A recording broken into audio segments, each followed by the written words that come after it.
Yes guys, welcome to a brand new video. My name is Conan and today we're going to be doing an entire full day of eating. So let's get into it. So I know in the past I've been making a lot of full days of eating recently. So recently I made one about eating like Jeff Nippard. Then I made one about only eating oatmeal for 24 hours. And then one eating only rice cakes for 24 hours. And then I did one about eating from Greg Doucette's cookbook. But today I decided to show you guys an actual full day of eating of what I would actually eat on a typical day. So yeah, before we get into it though, if you're excited for today's video and are looking forward to me putting food into my mouth, please be sure to go give this video a thumbs up. Also, while you're at it, might as well absolutely destroy that subscribe button as well. I'll just wait a couple seconds for you guys to do that. Okay, cool. Now that that's out of the way, let's get into the video. Let's go. So as you guys know, I'm not actually a huge morning breakfast type either. Like right when I get up in the morning, I'm usually not very hungry. And on top of that, because I drink a big glass of water right after I get up, I mean, that pretty much just gets rid of most of my hunger right in the morning. So on most days, I usually don't eat right away. I usually, again, drink a big glass of water. Then I'll go downstairs, take my greens and usually a cup of coffee as well. I'll sip on that while doing some work in my room upstairs. And then after a couple of hours, usually about 1 to 2 hours after, is when I'll start getting hungry and then I'll start eating breakfast. So the breakfast you're about to see me make is one of, if not the most filling breakfasts I've ever had. And that's absolutely ideal for me because honestly, it's weird because I don't really enjoy eating food which leaves me being hungrier afterwards. Like, I don't know if you guys have ever experienced that before, but sometimes when I eat something, like, it's good, obviously it's good, but then after I'm done eating, I'm actually hungrier than I was before I even started eating. So, I mean, that's like one of the last things I want to do.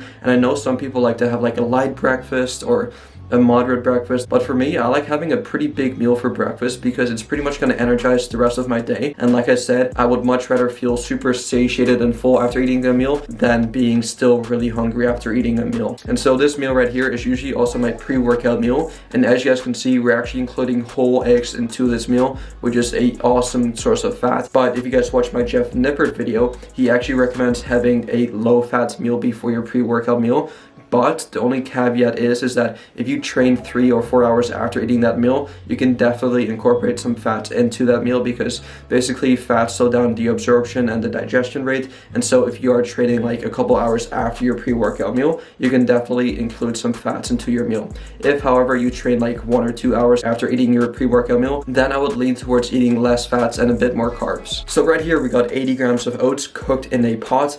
I do not cook my oats in the microwave ever again because it seems like every single time I do that, they just seem to overflow and it just turns into a big mess in the microwave and I just end up having to clean the entire thing and it's just not a good experience. Like, it's actually really annoying. So ever since that has happened multiple times to me before, I decided to just cook them on the stove inside of a pot. It's just a safer way to cook your oats and honestly, I kind of prefer it as well. So what we got here is 80 grams of oats and then I put 500 milliliters of water. And then what I like to do here is actually I like to add some salt to my oatmeal, which sounds really weird, but trust me guys, it is actually really good. So the measurement of salt, I don't really know the exact measurement, but for my specific salt shaker, I use 20 twists. So I'm not really sure what that is, but yes, 20 sounds like quite a lot, but for every twist, it's not that much salt. So, I mean, it's just the perfect amount for me. So again, 1 cup of oats, 2 cups of water, and then 20 twists of salt, whatever that means. And once they're cooked, I'll add 100 grams of frozen fruit. So usually I like to do blueberries, but today we only had some frozen berries. So it's like a mixture of blueberries, raspberries, blackberries, and strawberries, which is absolutely ideal. You get a bunch of different fruits in, and it is absolutely delicious. And then on the side here, we just got 4 basic whole eggs. Eggs are literally one of my favorite foods. Like literally, out of all the foods that are there, whole eggs are just absolutely delicious, especially if you cook them the way I do. So yeah, eggs are literally one of the best foods ever. Like I said, high in vitamin A, high in protein, great source of healthy fats. And so yeah, that's pretty much my entire breakfast. Super delicious, super filling meal. And then basically once I'm done eating this, I'll let the food digest a bit, I'll go for a walk with my dog, and then I will start getting ready for the gym.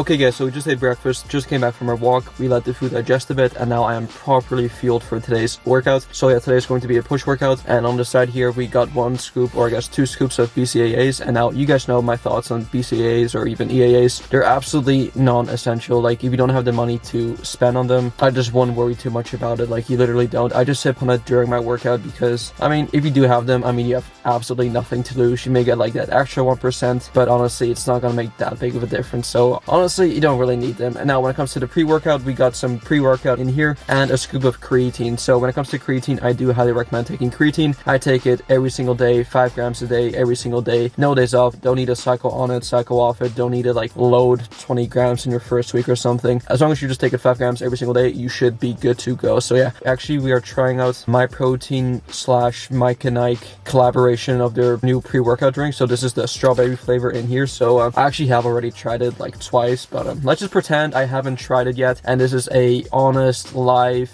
taste test review of this. So here we go. Smells like strawberries. Good starts. Tastes like strawberries too, which is even better. So I mean, it's not super, I don't know, I was expecting a bit more souriness because I like Maingaining usually is pretty sour, like their candies, but this one's a bit more sweeter than sour. So I'd give it probably 7 out of 10. Nothing special in here, but yeah, just 4 grams of citrulline, 2 grams of beta alanine, got some creatine in here too, and then 150 milligrams of caffeine, which is not a bad pre-workout. So yeah, sipping this on our way to the gym, do a push workout, and then I will see you guys for a post-workout meal.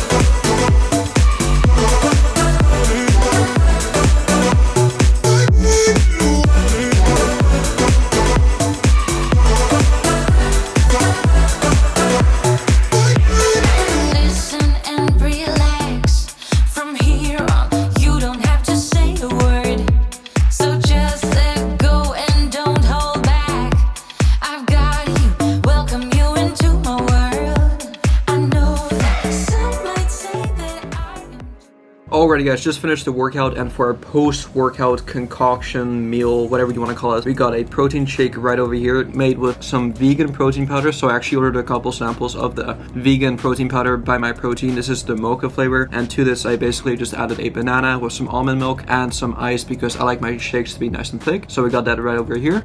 Very delicious, by the way. And then on the side here we got tuna on rice cakes. So if you guys follow me, you know that I absolutely love this meal. A lot of people ask me about the mercury content in canned tuna or canned fish, and honestly I will agree that yeah, it's not the best. Obviously you should have everything in moderation. Like, I don't have this every single day, but tuna is just such a cheap and affordable and tasty source of protein that I tend to kind of like eat this a lot, but you shouldn't have this every single day, and I just like to have it in moderation. So basically I made a couple videos about this in the past before, but what's in this mix is obviously 1 can of tuna drained, and then I add some sriracha, mayo, mustard, and then some pickles and tomatoes on top, and then I added the best seasoning in the world, some everything but the bagel seasoning. I am in love with this stuff. If you guys can find it somewhere, I highly recommend it. Also added some salt and pepper on top, and yeah, basically put it onto 6 rice cakes, and there you have it. Absolutely phenomenal. I'm gonna just give this a quick little taste test for you guys. Here we go.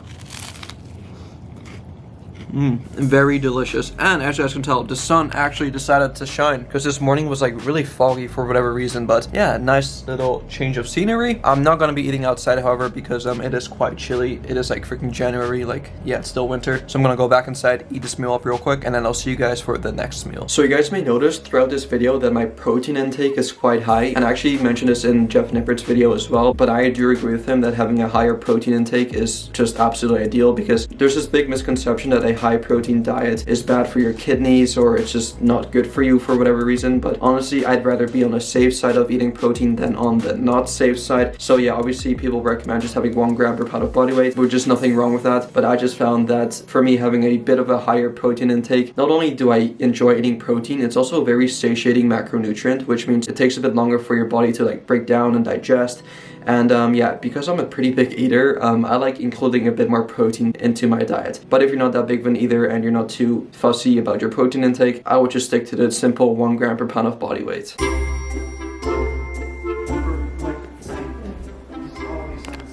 Yes, for dinner? Nice hoodie, by the way. Thank you. Pasta, frozen veggies, with some veggie meatballs. Damn, that's a big bowl. Okay, so it's around 6 o'clock right now. We just took a shower and we're about to have our third meal of the day, which also happens to be dinner. So right here we got 150 grams of cooked chicken breast, and then we got 2 fat potatoes right over here, and we basically put them into the air fryer for about 10 minutes for them to kind of crisp up. And then on the side here we got some veggies as well, some broccoli, cauliflower, and some green beans.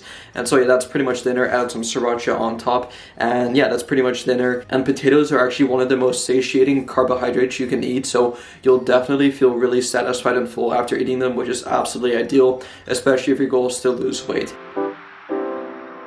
Alrighty guys, so for the last and final meal of the day, we got some rice cakes with some protein sludge and a banana on top. So the way I made this protein sludge was with some casein protein powder, and now casein is absolutely ideal to have right before bed because it's basically a slow releasing protein powder, so it'll digest nice and slowly as you go to bed throughout the night. So yeah, and I actually noticed that casein protein powder is actually really good for baking, because usually when you bake with a protein powder, it kind of tends to dry out a lot, whereas with casein it actually stays nice and moist. So yeah, that's something to keep in mind. Anyway, to that we added some peanut butter, PB2, and cocoa powder, mixed it together until it turns into like a nice and thick consistency. Then we basically put that onto 6 rice cakes with a banana on top, and then we added some cinnamon, and I also had an apple on the side. So yeah, that's pretty much gonna wrap up the entire full day of eating. This is my last meal of the day. It should turn into something like this. So yeah, super delicious. Quick little taste test for you guys. Delicious. Okay, so today's rough total calories were about 200 grams of protein, 350 grams of carbs, and about 60 grams of fat. So yeah, that's usually what I've been eating as of lately. I'm not super strict when it comes to like my calories and macros. Like obviously I still try to stay within like the ballpark, and like the main priority is obviously to hit my protein goal and my calorie goal.